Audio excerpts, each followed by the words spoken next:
Hello everyone. आज हम 7वीं कक्षा की हिंदी की उड़ान कार्य पुस्तिका में हिंदी विषय के गतिविधि 14 और उससे आगे की गतिविधि को हल करना सीखेंगे। सभी बच्चे वीडियो को शुरू से लेकर अंत तक पूरी देखें और अगर आप अभी तक चैनल पर नए हैं तो चैनल को सब्सक्राइब भी कर लें और साथ में दिए बेल आइकन को जरूर प्रेस कर लें। तो देखिए, एक बार शुरुआत करते हैं। गतिविधि है यहाँ पर 14 है और इस गतिविधि में यहाँ दे रखा है, एक चित्र भी दे रखा है। सबसे पहले तो चित्र को देखो और बताओ मुझे किसका चित्र है ये। ये एक किसान है बच्चों। क्या कर रहा है? खेतों में हल जोत रहा है ना।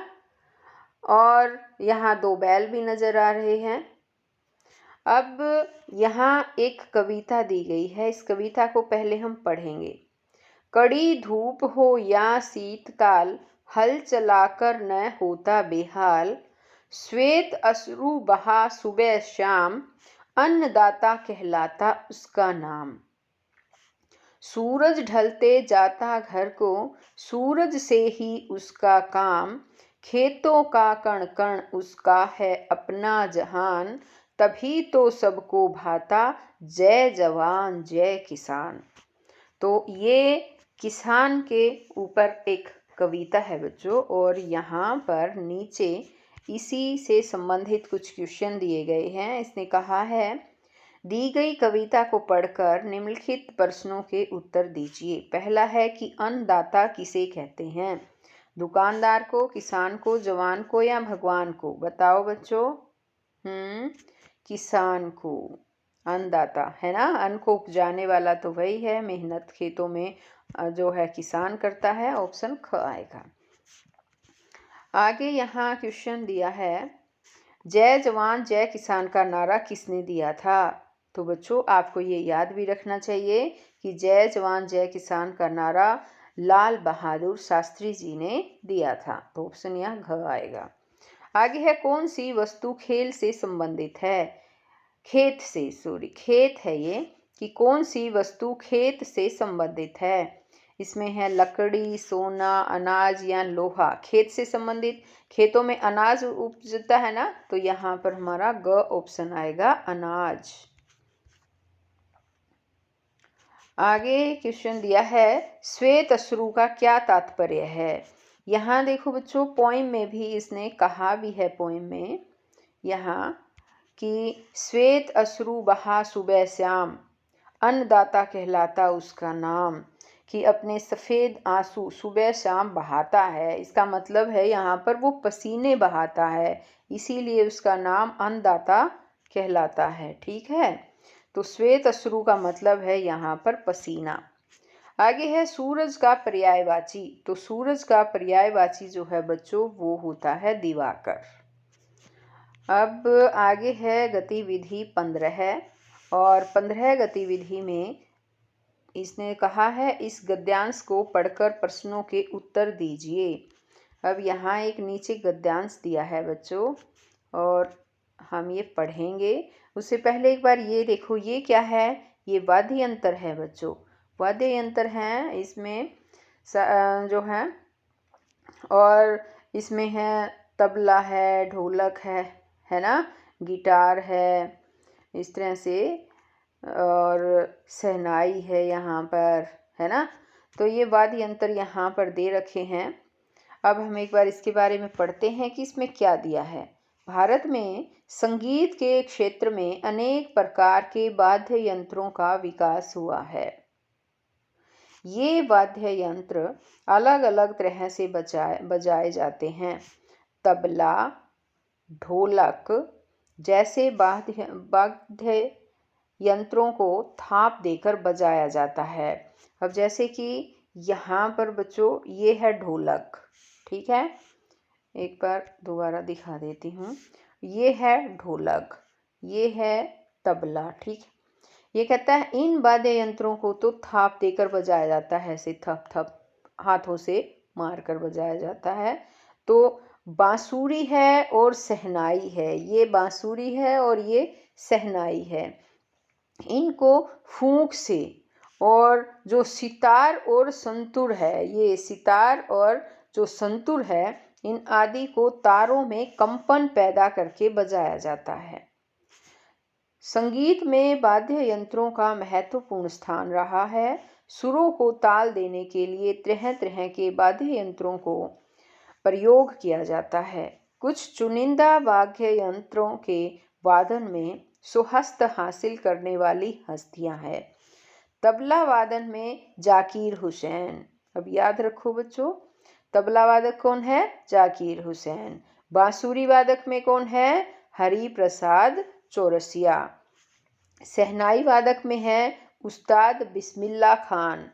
और सितार वादन में पंडित रवि शंकर तथा संतूर वादन में पंडित शिव कुमार शर्मा आदि।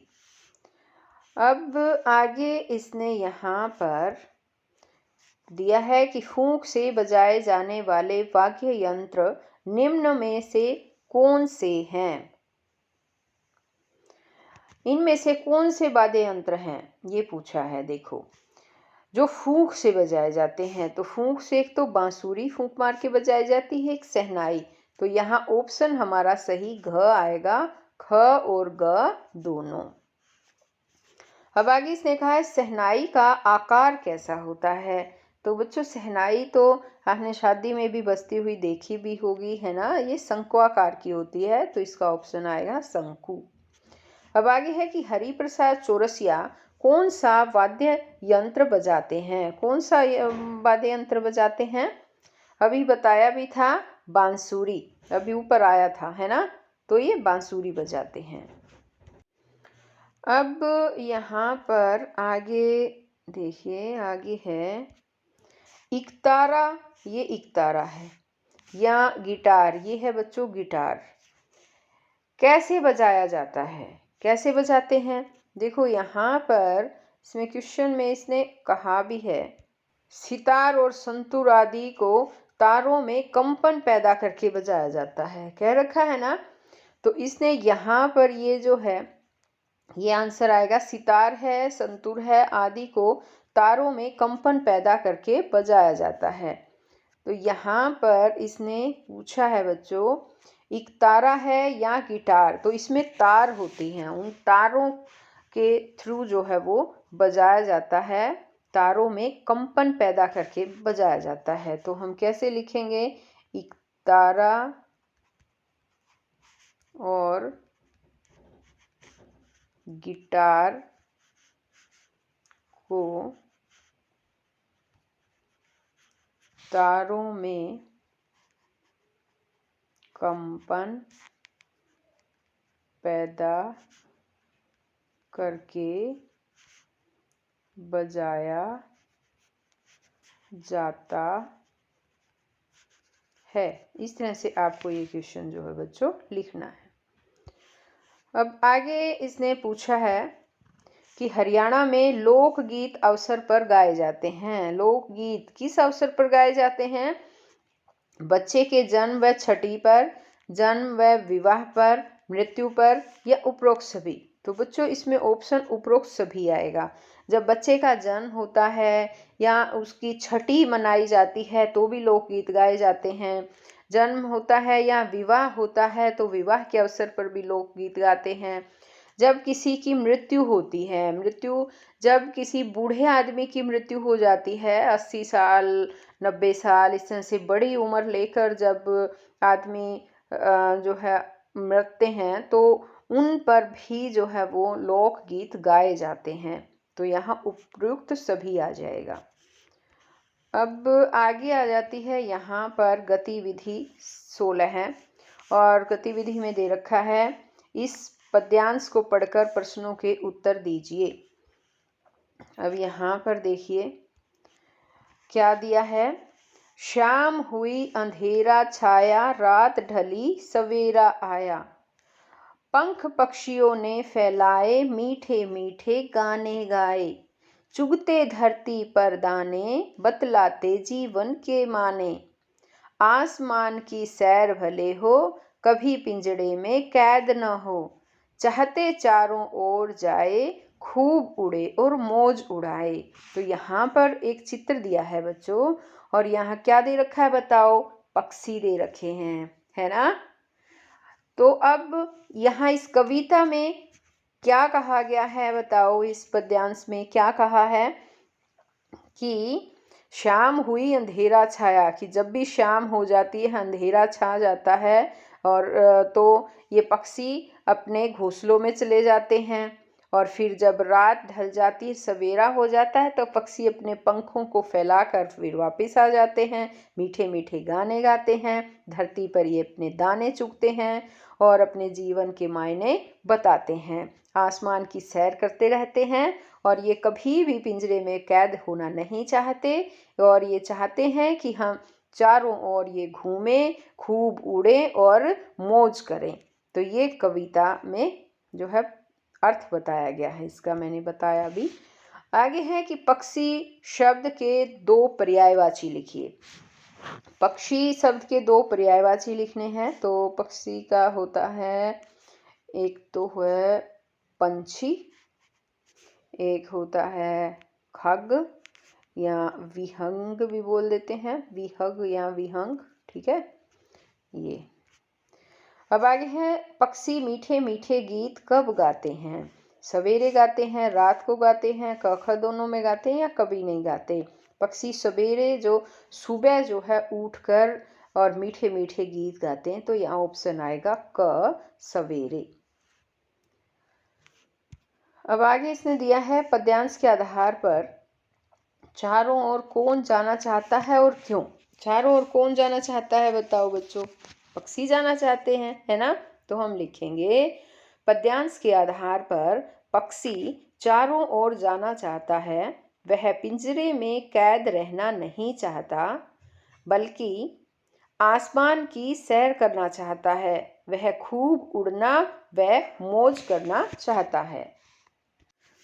अब ये क्वेश्चन हमने लिख दिया है। अब आगे आते हैं, और आगे यहाँ पर देखिए बच्चों, यहाँ दिया है, पूर्व दिशा की ओर मुंह करके खड़े होने पर अन्य दिशाएं आपके शरीर के अनुसार कहाँ स्थित होगी?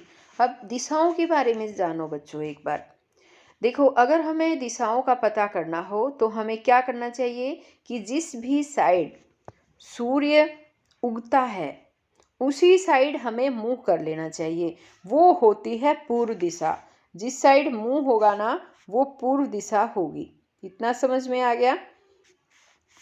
और यहाँ देखो, पूर्व मुंह यानी पूर्व की तरफ मुंह होता है, और जिस तरफ हमारी पीठ होती है वो होता है पश्चिम। तो पश्चिम पीठ। अब दोनों हाथ फैला लीजिए।